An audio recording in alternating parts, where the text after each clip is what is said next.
So hello friends, कैसे हैं आप सभी। आई होप आप सभी अच्छे होंगे। आप सभी का बहुत बहुत स्वागत है स्टडी विद गर्वित चैनल पर।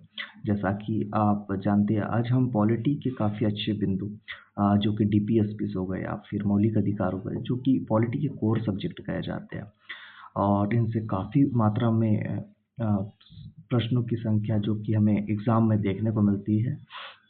सो फ्रेंड्स, परीक्षा की दृष्टि से काफ़ी इम्पोर्टेंट टॉपिक हो जाते हैं हमारे लिए। एक या दो नंबर आते ही आते हैं, चाहे आप किसी भी एग्ज़ाम की बात कर लो। सो फ्रेंड, हम आगे बढ़ने से पहले जो भी हमारे चैनल पर नए यूज़र्स आए हुए हैं, उनसे रिक्वेस्ट है कि चैनल को सब्सक्राइब करें, और चैनल अच्छा लगता है हमारा आज का लेक्चर तो इसे लाइक करें और दोस्तों के साथ शेयर करिएगा। तो आइए फ्रेंड्स, चलते हैं नए डिस्कशन की ओर। सो फ्रेंड, आज हम डिस्कस करेंगे मौलिक अधिकारों की। काफ़ी इजी तरीके से आप इसके क्रम जो कि काफ़ी मुख्य हो जाते हैं, इसको काफ़ी इजी वे में हम देखेंगे। मौलिक अधिकारों की अगर बात करें तो यह 12 से 35 तक के हो जाते हैं, जिसमें 12 और 13 ये भी मुख्य होते हैं। जो कि 12 आर्टिकल 12 जो कि राज्य विशेष क्षेत्र की बात करता है, और आर्टिकल 13 जो कि मौलिक अधिकारों के अल्पीकरण के प्रतिशत पर बल देता है।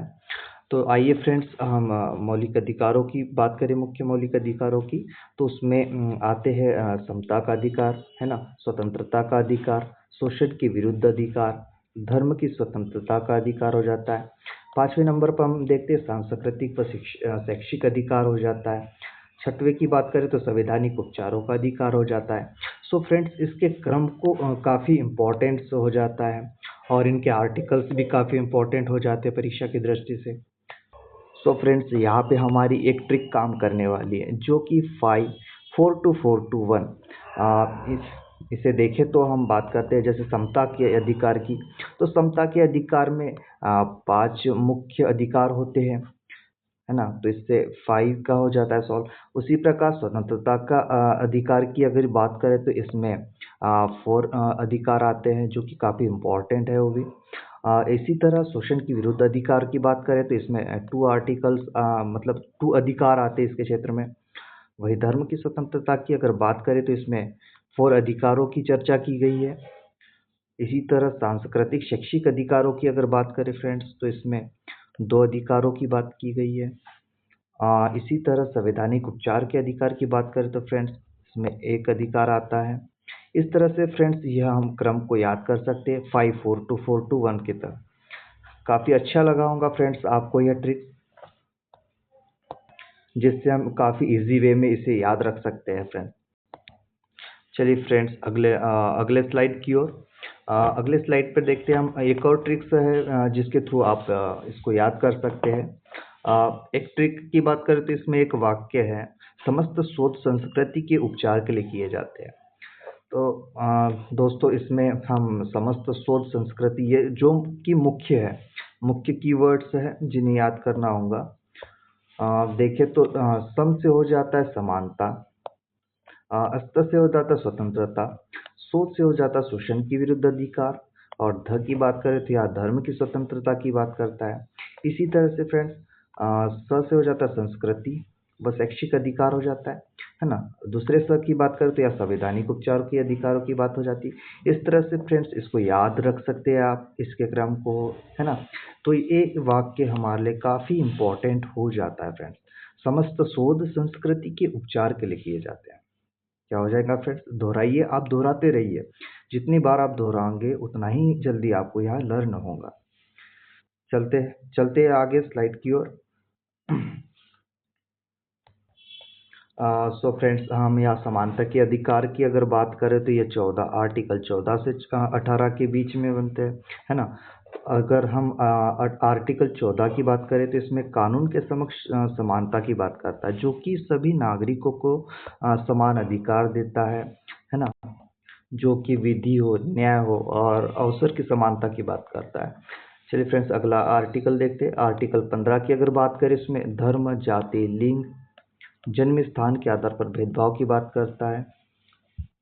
उसी तरह से फ्रेंड अगले आर्टिकल की अगर बात करते हैं तो आर्टिकल 16 में सार्वजनिक रोजगार में समान अवसर की बात करता है, जो बात करता है कि राज्य के अधीन कोई भी नियुक्ति या फिर नियोजन होता है उससे नागरिक के लिए समान अवसर समता की बात करता है। इसी तरह से फ्रेंड अगले आर्टिकल की बात करें तो आर्टिकल 17 की बात करता है। तो 17 मतलब होता है खतरा, खतरा मतलब अस्पृश्यता का अंत, छुआछूत के अंत की बात करता है फ्रेंड्स यह। अगले आर्टिकल को देखें तो आर्टिकल 18 यह उपाधियों के उन्मूलन की बात करता है। मतलब आर्टिकल 18 यह कहता है कि कोई भी राजा, सरदार या राय बहादुर की उपाधियां नहीं ग्रहण कर सकता। अगर विदेशों में कोई व्यक्ति जाता है तो उसे कोई जैसे उपाधि दी जाती है तो यह राष्ट्रपति की अनुमति के बाद ही वह उस उपाधि को ग्रहण कर सकता है। यह इसका प्रावधान है फ्रेंड्स। चलिए फ्रेंड्स अगले स्लाइड की ओर। हम स्वतंत्रता के अधिकारों की अगर बात करें तो ये आर्टिकल 19 से 22 तक के आते हैं। इसके अधीन हम बात करें तो आर्टिकल 19 एक की, इसमें 6 स्वतंत्रता के अधिकार होते हैं, जैसे कि बोलने की स्वतंत्रता हो गया, संगठन बनाने की हो गया, या फिर आवागमन घूमने की स्वतंत्रता हो गई, या फिर किसी स्थान पर निवास की या कोई पेशा ग्रहण करने की स्वतंत्रता। इसके अंतर्गत चाहे आप प्रेस की स्वतंत्रता की बात करो या फिर शांति के अधिकारों की बात करो या फिर किसी भी विरोध प्रदर्शन की बात करो, तो ये सारे अधिकार इन 6 स्वतंत्रताओं के अंतर्गत आते हैं जो कि आर्टिकल 19 में दिए है। अगले आर्टिकल की बात करें तो आर्टिकल 20 की ओर चलते हैं। इसमें दंड विधान में संरक्षण की बात की गई है। इसके अंतर्गत फ्रेंड्स 3 प्रकार की स्वतंत्रताएं आती है, जो कि बात करता है कि किसी भी व्यक्ति को एक अपराध के लिए सिर्फ एक बार सजा मिलेगी। दूसरे प्रावधान की बात करें तो हम अपराध करने के समय कानून और उसके तहत सजा मिलेंगी, न कि पहले और बाद बनने वाले कानून के तहत। दूसरा प्रावधान ये हो जाता है फ्रेंड्स। तीसरे प्रावधान की अगर बात करें तो किसी भी व्यक्ति को स्वयं के विरुद्ध न्यायालय में गवाही देने के लिए बाध्य नहीं किया जा सकता। यह तीसरा प्रावधान हो जाता है फ्रेंड्स। इस तरह से आर्टिकल 20 के अंतर्गत 3 स्वतंत्रताओं को हमें देखने को मिलता है। चलिए फ्रेंड्स अगले आर्टिकल की ओर। आर्टिकल 21 की बात करें तो यह जीवन व व्यक्तिगत स्वतंत्रता का अधिकार देता है, जिसमें हम शिक्षा, स्वास्थ्य आदि अधिकार की बात करते हैं इसके अंतर्गत। चलिए दोस्तों इसी के साथ अगले आर्टिकल की बात करते हैं। आर्टिकल 21 जो कि शिक्षा के अधिकार की बात करता है, जिसे 6 से 14 वर्ष के निःशुल्क व अनिवार्य शिक्षा की बात करता है, जो कि 86वें संविधान संशोधन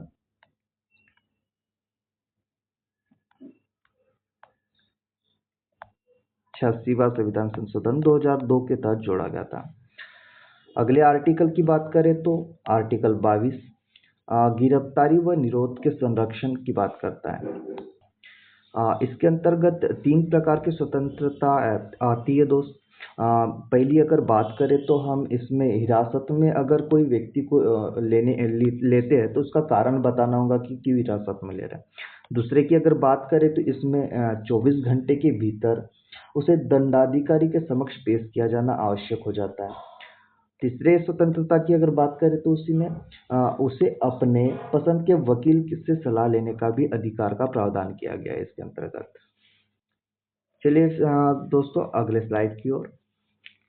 वहाँ हम बात करेंगे शोषण के विरुद्ध अधिकारों की, जो कि आर्टिकल 23 से 24 के अंतर्गत दिए गए। आर्टिकल 23 की अगर बात करें तो इसमें मानव तस्करी व बेगार पर रोक की बात करता है। मानव तस्करी यानी कि हम जैसे देखते हैं ना कि बच्चों का या फिर बच्चों की लेन देन या फिर महिलाओं का, पुरुषों का तस्करी देखने को मिलती है, तो इस पे रोक लगाने के आर्टिकल 23 को हमारे कॉन्स्टिट्यूशन में स्थान दिया गया है। अगले आर्टिकल की अगर बात करें तो आर्टिकल 24 जो कि 14 वर्ष से कम बच्चों को कारखानों, खदानों में काम करने पर रोक लगाता है। यह वह अधिकार है फ्रेंड्स जो समाज में कमजोर वर्ग के शोषण से बचाता है। कमजोर वर्ग को अपने शोषण से बचने के लिए कुछ अधिकार देता है। चलिए फ्रेंड्स अगले अधिकार की अगर बात करें तो धर्म की स्वतंत्रता का अधिकार, यह 25 से 28 के अंतर्गत आता है। इसमें आर्टिकल 25 देखें तो हम किसी भी धर्म को मानने या उसका प्रचार करने, पालन करने की यह स्वतंत्रता देता है। तो फ्रेंड्स आर्टिकल 25 काफ़ी इम्पोर्टेंट हो जाता है। अगले आर्टिकल की बात करें तो आर्टिकल 26 जो कि धार्मिक संस्थाओं के प्रबंधन की बात करता है। यह अधिकार देता है कि कोई भी धर्म अपने धार्मिक संस्थाओं का उचित तरीके से नियोजन कर सके। अगले आर्टिकल की बात करें तो आर्टिकल 27 जो कि करों से धार्मिक शिक्षा पर रोक की बात करता है। इसके अंतर्गत यह कहा गया है कि राज्य किसी भी व्यक्ति को ऐसे कर देने के लिए बाध्य नहीं कर सकता जिसके अंतर्गत किसी विशेष धर्म, है ना, विशेष धर्म अथवा धर्म संप्रदाय की उन्नति हो या फिर पोषण में व्यय करने के लिए विशेष रूप से किसी निश्चित या विशेष रूप से निश्चित कर दिया गया हो। चलिए फ्रेंड्स अगले आर्टिकल की बात करते हैं। आर्टिकल 28 देखें तो इसमें धार्मिक शिक्षा से संबंधित प्रावधान, सरकारी शैक्षणिक संस्थानों में धार्मिक शिक्षा से निषेध की बात की गई है। चलिए फ्रेंड्स अगले आर्टिकल की ओर। इसमें एक लाइन दी गई है, भारत को धर्मनिरपेक्ष राज्य बनाने में अनुच्छेद मुख्य आधार है। सो फ्रेंड्स ये काफ़ी इम्पोर्टेंट हो जाता है यह अधिकार।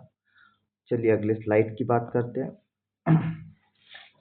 इसमें देखें तो सांस्कृतिक व शैक्षिक अधिकार की बात की गई है जो कि आर्टिकल हमें 29 और 30 में देखने को मिलता है। आर्टिकल 29 की अगर बात करें तो इसमें भाषा संस्कृति की रक्षा का अधिकार देता है। इसके अंतर्गत कहा गया है कि जो भी कोई भी अल्पसंख्यक वर्ग अपनी भाषा हो या फिर लिपि हो, संस्कृति की सुरक्षा की दृष्टि से वह अनुच्छेद 29 का आश्रय ले सकता है। वर्तमान में अगर हम अल्पसंख्यक समुदायों की बात करें तो इसमें आज की डेट में 6 समुदाय देखने को मिलते हैं, जिसमें मुस्लिम हो गया, दूसरे पे पारसी हो गया या फिर ईसाई हो गया, है ना, सिख हो गया, बौद्ध आ गए, है ना, बौद्ध हो गया, जैन हो गया। यह हमें छः धर्मों को देखने को मिलता है जिन्हें अल्पसंख्यक वर्गों का दर्जा दिया गया है। चलिए फ्रेंड्स अगले आर्टिकल की बात करते हैं। आर्टिकल 30 की बात करें तो इसमें अल्पसंख्यक समुदाय को शैक्षिक संस्थान स्थापित व प्रबंधन करने का अधिकार देता है।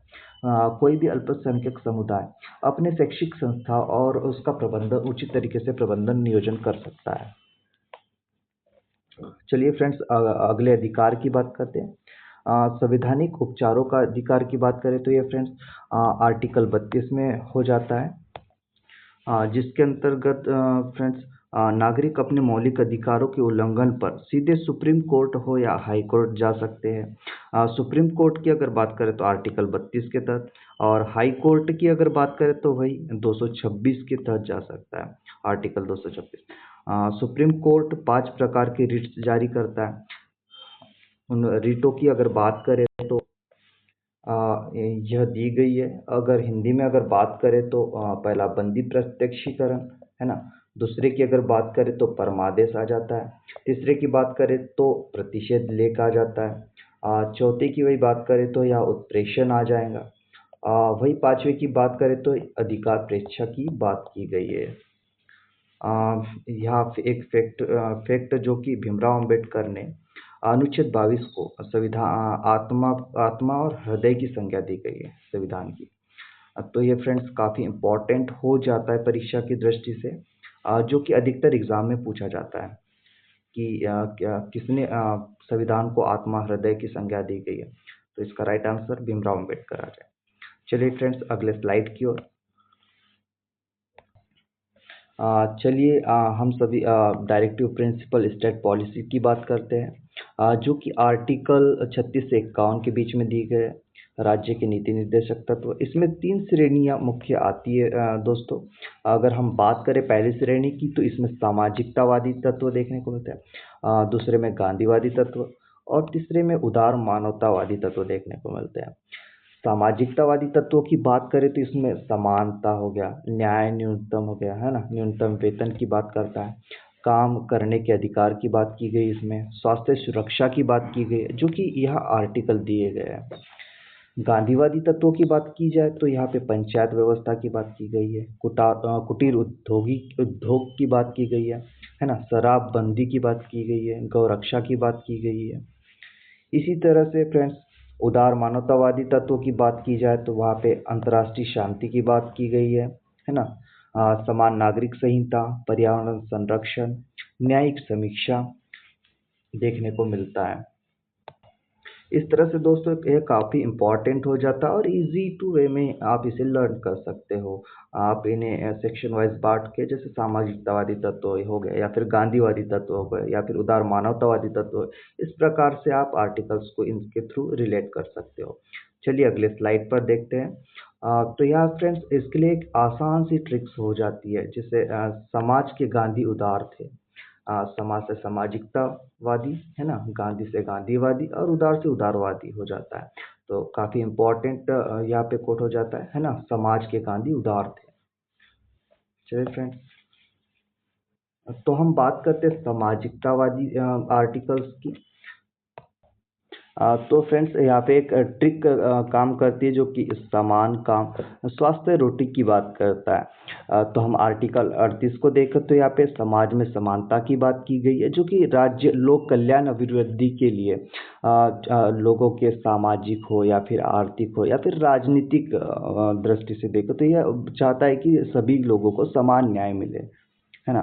इसी तरह से फ्रेंड्स अगले आर्टिकल की बात करें, आर्टिकल 39 की, तो यह समान अवसर व साधन की बात करता है, जो कि निशुल्क विधिक सहायता हो, है ना, या फिर समान वेतन की बात करता है। फ्रेंड्स यहाँ से काफ़ी इम्पोर्टेंट क्वेश्चन बन जाता है कि भाई वेतन के लिए, समान वेतन के लिए किस आर्टिकल में बात कही गई है, तो यह आर्टिकल 39 की में हो जाता है। इसी तरह से अगले आर्टिकल की बात करें तो आर्टिकल 41 की बात करते हैं, काम करने का अधिकार की बात की गई है आर्टिकल 41 में। फ्रेंड्स हमारे ट्रिक को देखो तो यहाँ पे समान, दोनों आर्टिकल में समानता के लिए बात की गई है ना। और वही हम देखें काम, मतलब काम करने के अधिकार की बात करता है 41 आर्टिकल हमारा, जो कहता है कि कुछ दशाओं में काम, शिक्षा और लोक सहायता पाने का अधिकार देता है यह आर्टिकल। अगले आर्टिकल की बात कर रहे आर्टिकल 42 की, तो यह मातृत्व लाभ व श्रमिक कल्याण की बात की गई है। जैसा कि हमारे ट्रिक्स बताता है कि यह स्वास्थ्य है, मतलब यह मातृत्व लाभ और श्रमिक कल्याण हमें देखने को मिलता है।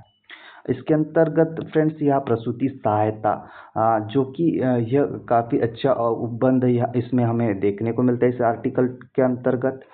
अगले आर्टिकल की बात करें फ्रेंड्स तो यहाँ 43 आता है, जिसमें जीविकोपार्जन योग्य वेतन की बात की गई है, जो जिसके अंतर्गत कहा गया है कि कर्मचारियों के लिए निर्वाचित रूप से मजदूरी व कुटीर उद्योगों को प्रोत्साहन की बात करता है।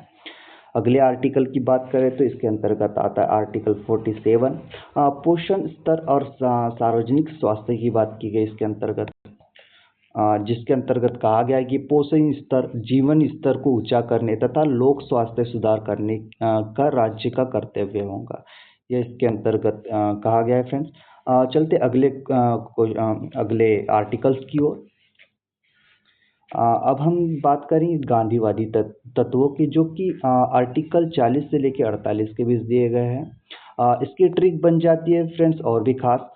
इसकी बात करें तो पंचायत में गाय, खादी और नशा मुक्ति, पंचायत में गाय, खादी और नशा मुक्ति। पंचायत की बात करें तो फ्रेंड्स आर्टिकल 40 में देखता है, जिसमें पंचायत के गठन की बात की गई है ना। अगले आर्टिकल की हम बात करें तो यहाँ पे 43 आर्टिकल देखने को मिलता है, जो कि कुटीर उद्योगों की बात करता है ना। अगले आर्टिकल की बात करें तो आर्टिकल 46 देखने को मिलता है, जिसमें SC ST व उनके शिक्षा आर्थिक हितों की बात की गई है। वही आर्टिकल 47 देखे तो इसमें नशाबंदी की बात की गई है। आर्टिकल 48 देखे तो यहाँ गौरक्षा की बात कही गई है। इस तरह से फ्रेंड्स हमारी जो ट्रिक्स है काफ़ी इम्पोर्टेंट हो जाती है इन आर्टिकलों की दृष्टि से, जो कि पंचायत में गाय, खादी और नशा मुक्ति कही गई। अगले तत्व की बात करें तो इसमें उदार मानवतावादी तत्व आते हैं, जिसके अंतर्गत आर्टिकल 44 से 51 के अंतर्गत हमें कुछ आर्टिकल्स देखने को मिलते हैं। इसके ट्रिक्स की बात करें तो इसमें समान न्याय, पर्यावरण और अंतर्राष्ट्रीय शांति की बात करता है। हम इनके आर्टिकल के अंतर्गत देखें तो आर्टिकल 44 जो कि समान नागरिक संहिता की बात करता है, आर्टिकल 45 देखें तो जिसके अंतर्गत 6 से 14 वर्ष तक के बच्चों को निःशुल्क व अनिवार्य शिक्षा की बात की गई है। यह आर्टिकल 21 में देखने को मिलता है। एक संविधान संशोधन जो कि आपको पता है 86वां संविधान संशोधन जो कि 2002 में किया गया था, जिसके अंतर्गत आर्टिकल 21 को इसमें जोड़ा गया था फ्रेंड्स। सॉरी फ्रेंड, 21A ध्यान रखिएगा फ्रेंड्स। यह काफ़ी बार हम लोग मिस्टेक कर देते हैं, है ना, भूल जाते हैं, तो इससे निश्चित रूप से आप ध्यान दीजिएगा फ्रेंड्स। 21A जो कि निःशुल्क अनिवार्य शिक्षा की बात करता है। और बताइए फ्रेंड्स 21 आर्टिकल क्या कहता है। जैसा कि हमने डिस्कशन में डिस्कस कर ही चुके, तो आप इजी वे में बता पाएंगे, तो आप कमेंट सेक्शन में बताइएगा फ्रेंड्स आर्टिकल 21 में क्या दिया गया है। चलिए अगले आर्टिकल की बात करते हैं। आर्टिकल 48A की बात करें तो यह पर्यावरण व वन्य जीव संरक्षण की बात करता है। काफ़ी इम्पोर्टेंट क्वेश्चन बनते हैं फ्रेंड्स इन आर्टिकलों से, तो इसे निश्चित रूप से आप ध्यान से देखिएगा। आर्टिकल 49 की बात करें तो यह राष्ट्रीय स्मारकों की रक्षा की बात की गई इसके अंतर्गत। आर्टिकल 50 की बात करें तो यहाँ न्यायपालिका की स्वतंत्रता की बात की गई है, जो कार्यपालिका और न्यायपालिका के पृथक्करण की बात करता है। आर्टिकल 51 देखें तो यह अंतर्राष्ट्रीय शांति सुरक्षा व सुरक्षा की बात की गई है इसके अंतर्गत। इस तरह से दोस्तों ये राज्य के नीति निर्देशक तत्व काफ़ी इम्पोर्टेंट हो जाते हैं सारे के सारे इनके आर्टिकल्स परीक्षा की दृष्टि से। चलिए फ्रेंड्स अगले स्लाइड की ओर। यहाँ हम अब कुछ क्वेश्चनों की प्रैक्टिस करेंगे इजी टू फास्ट वे में। तो चलिए बताइए आप क्वेश्चन नंबर 1 का आंसर। भारतीय संविधान को बनाने हेतु संविधान सभा का गठन कब हुआ था। इसका राइट आंसर हो जाएगा फ्रेंड्स ऑप्शन ए 1946, जो कि कैबिनेट मिशन योजना के तहत इसका गठन किया गया था। वही हम संविधान सभा की पहली बैठक की बात करें तो हमें 9 दिसंबर 1946 को देखने को मिलती है, जिसमें सच्चिदानंद सिन्हा को अस्थायी अध्यक्ष नियुक्त किया गया था।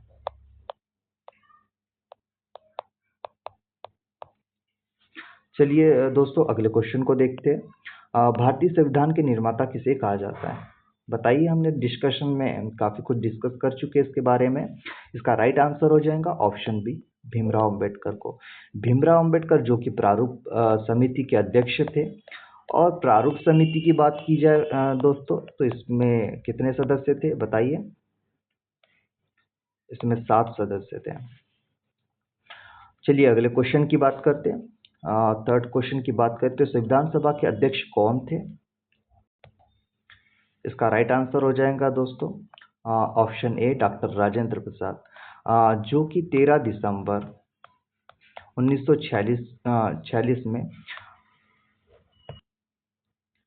इसके स्थायी अध्यक्ष बने थे। चलिए दोस्तों अगले क्वेश्चन को देखते हैं। क्वेश्चन नंबर 4, भारतीय संविधान को लागू कब किया गया। इसका राइट आंसर हो जाएगा 26 जनवरी 1950 को। वही हम बात करें 26 नवंबर 1949 की, तो इसमें क्या हुआ था, इसमें संविधान को अपनाया गया था। चलिए अगले क्वेश्चन को देखते हैं।